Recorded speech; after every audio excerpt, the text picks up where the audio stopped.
kita taunya Arta Jasa ya kekuatannya memang di ATM bersama gitu ya. Nih tiba-tiba ada di online payment seperti apa nih Mas? Wah, ini harus cerita sejarah nih. Ya, jadi memang kalau layanan payment ini dilatar belakangi dengan kebutuhan, kita nyebutnya di payment billing provider, biller, penerbit tagihan.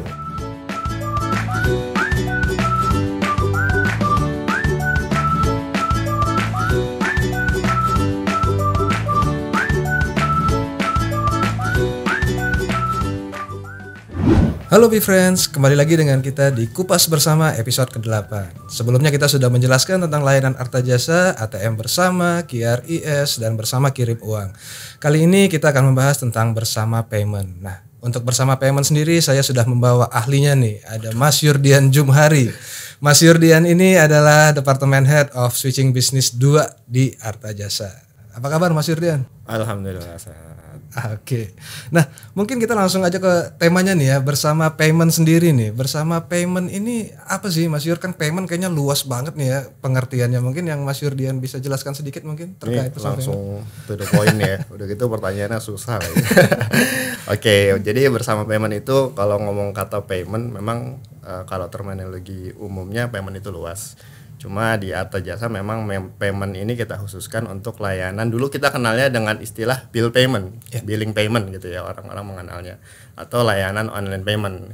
Kemudian kita rebrand lah bahasanya dengan kata-kata bersama payment, karena memang bersama sebagai umbrella brandnya Arta Jasa, sehingga istilah yang dulunya kita pakai online payment atau bill payment, kita rebrand penamaannya menjadi bersama payment.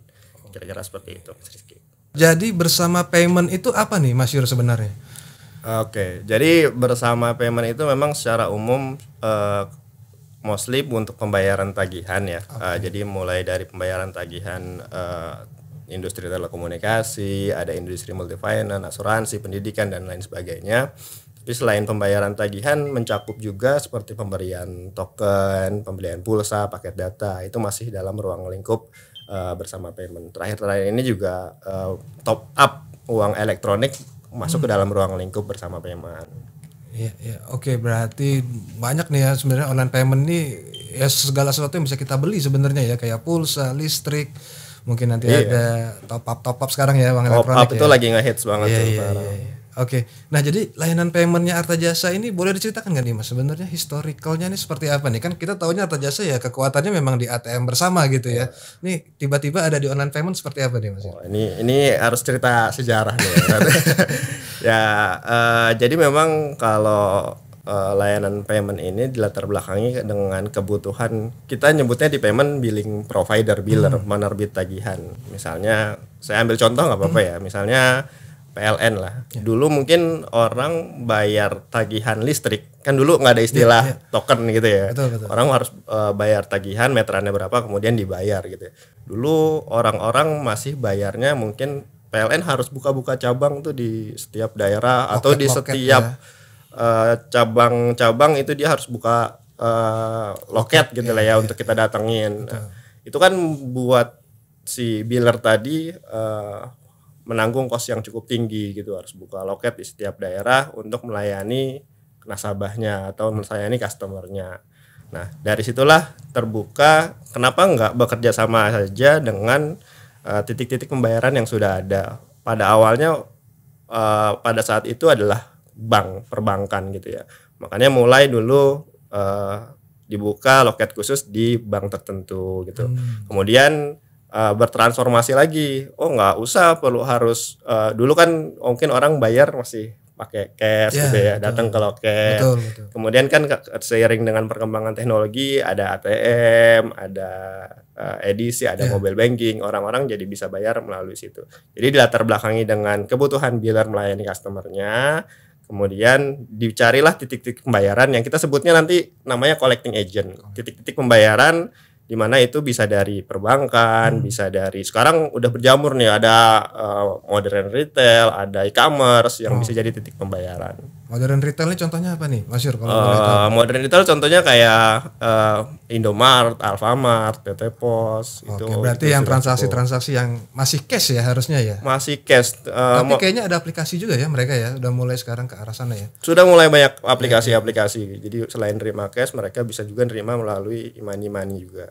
Oke, jadi sebenarnya peran Arta Jasa ini membantu atau mungkin menyerap ya aspirasi dari masyarakat yang membutuhkan bantuan nih gitu ya. Iya. Untuk pembayarannya lebih mudah. Kayaknya zaman dulu ya orang tua saya sih ya. Orang tua saya kayaknya masih nyari loket-loket pos, agen-agen pos atau yang lainnya gitu ya. Jadi kalau sekarang bisa kemana-mana, bisa bank, bisa Saya masih ngalamin tahun berapa ya, 2004 atau 2005 itu pembayaran cicilan motor waktu itu ya. Saya harus datengin gerainya gitu. Di mana itu dari rumah yang makan waktu 30 sampai 40 menit gitu ya kan. Udah gitu ngantri parkir, aduh itu cukup memang buat customer ya, dalam sudut pandang customer yang cukup makan waktu. Sekarang kita dimudahkan, bahkan dari sini pun saya bayar tagihan bisa dari handphone. Iya, betul. Itulah perkembangan teknologinya. Iya, berarti sekarang kalau kita boleh mungkin ya pengen tahu juga nih ya Mas Yur ya kan, kalau dulu mungkin perbankan nih yang paling populer lah ya setelah loket-loket offline gitu ya. Jadi sekarang perbankan karena mereka punya channel dan mungkin jaringan paling luas kali ya di antara yang lain. Nah, sekarang kan banyak pemain juga nih yang tadi e-money, e-commerce. Nah, itu Arta Jasa juga bekerja sama kah dengan mereka atau gimana? Jadi kalau dari collecting agent kita sudah bekerja sama dengan 5 model. Jadi ada perbankan, 1, 2 ada modern retail, 2 ketiga channel online, keempat PPOB, yang kelima itu bahkan kita internasional. Jadi ada collecting agent yang di luar yang bisa melakukan pembayaran tagihan di Indonesia. Oh gitu. Iya, ada 5 segmen itu. Jadi memang membantu semua lah ya, bukan cuma yang di Indonesia, tapi yang di luar negeri juga bisa menggunakan fasilitas ini. Betul sekali. Oke. Nah, berarti sebenarnya tadi Arta Jasa udah cukup lama nih Mas Yur bermain di dunia online payment ini ya berarti ya. Itu sebenarnya peran besarnya berarti apa nih? Apakah kita memang mungkin ya membuka loket, apakah kita menciptakan aplikasi atau kita sebagai pemain-pemain di mananya nih gitu ya. Jadi perannya Arta Jasa kembali ke tugas Arta Jasa sebagai switching ya, namanya juga switcher. Jadi ketika ada biller tadi PLN, saya pengen melayani customer saya di perbankan, di titik modern retail, di PPOB. Mereka kan base effortnya besar tuh ketika dia pengen, bank di Indonesia aja ada berapa Mas Rizky, ada mungkin ada puluhan bahkan ratusan gitu. Ketika dia harus mau membuka di seluruh bank, ketika mereka harus membuka di seluruh bank, itu buat mereka effort gitu. Nah makanya ada Arta Jasa yang menjembatani. Mereka cukup bekerja sama dengan Arta Jasa. Nanti Arta Jasa yang menghubungi bank-bank ataupun collecting agentnya. Jadi effortnya mereka berkurang gitu, tidak perlu akuisisi secara bisnis, operasional pun tidak harus menghandle berbagai macam collecting agent, termasuk masalah teknisnya juga lebih gampang. Jadi integrasi mereka ya cukup melihat Arta Jasanya aja. Begitu juga untuk collecting agent Mas Rizky. Misalnya Bank A, saya pengen melayani customer atau nasabahnya dengan fitur yang banyak. Mereka nggak perlu nyari biller yang satu-satu gitu. Datangin PLN, datangin Multifinance, datangin Telco. Mereka cukup terhubung ke Arta Jasa untuk dapetin banyak biller. Jadi perannya Arta Jasa sebenarnya membantu dua sisi. Membantu billing provider untuk memperluas titik pembayarannya. Kemudian dalam konteks collecting agent, membantu collecting agent untuk menambah-nambah fitur pembayaran buat nasabahnya. Oke, jadi sebenarnya Arta Jasa ada di tengah-tengah lah ya kita sebutnya ya. Istilahnya kita membantu antara biller dengan collecting agent untuk berkomunikasi tadi ya Mas Yur ya. Dan akhirnya kita saling membantu karena biller tadi butuh collecting agent dan collecting agent pun butuh beberapa jenis biller-biller lain tadinya ya. Betul sekali. Oke, baik. Berarti memang ya perannya Arta Jasa ada di sisi sana, ada di switching gitu ya. Nah sebenarnya sekarang kalau kita lihat dengan banyak tadi kata Mas Yur ada 5 gitu ya, ada 5 tipe. Nah tren sekarang nih di mana sih Mas Yur pembayaran yang mungkin lagi hype-nya atau lagi rame-ramenya gitu ya? Oke.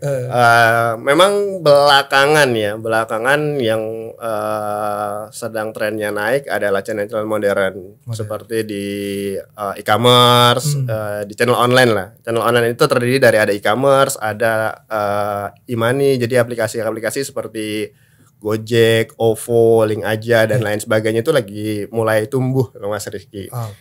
Belakangan ini. Sebelum itu e-commerce di Tokopedia, di Shopee dan teman-temannya itu mulai tumbuh. Tapi sebenarnya tren tumbuh ini tidak menghilangkan orang Indonesia yang masih suka bayar cash, Mas Rizky. Masih Jadi ada masih ya, banyak masih orang yang bayar di Indomaret, Alfamart dan PT Pos itu masih ada.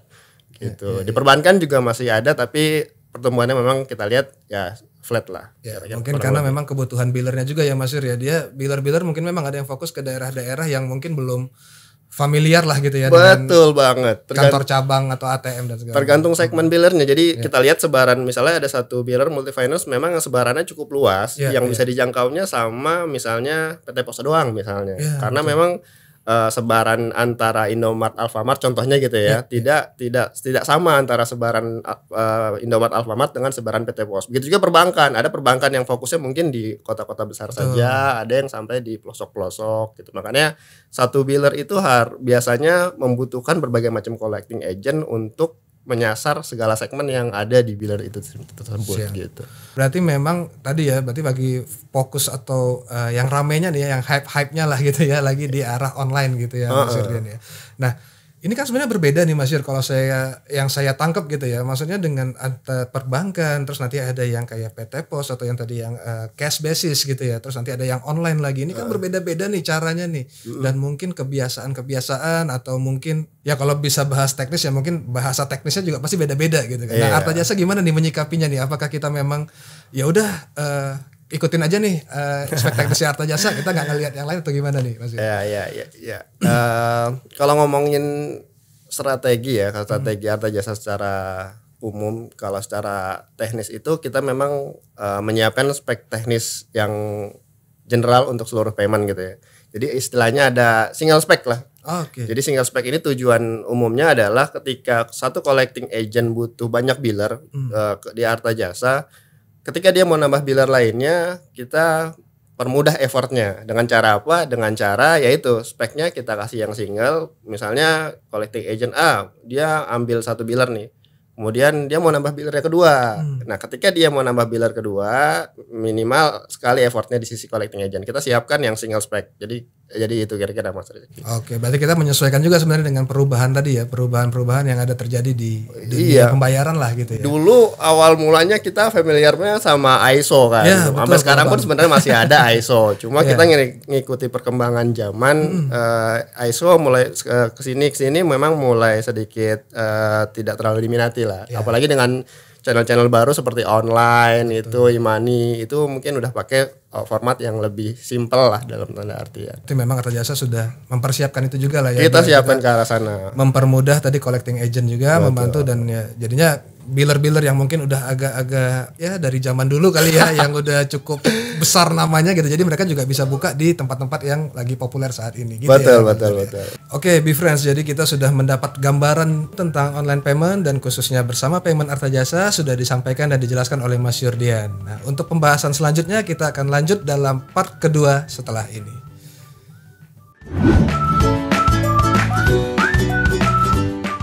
Targetnya siapa sih sebenarnya Mas Yur? Mungkin tipikal dari billernya seperti apa gitu?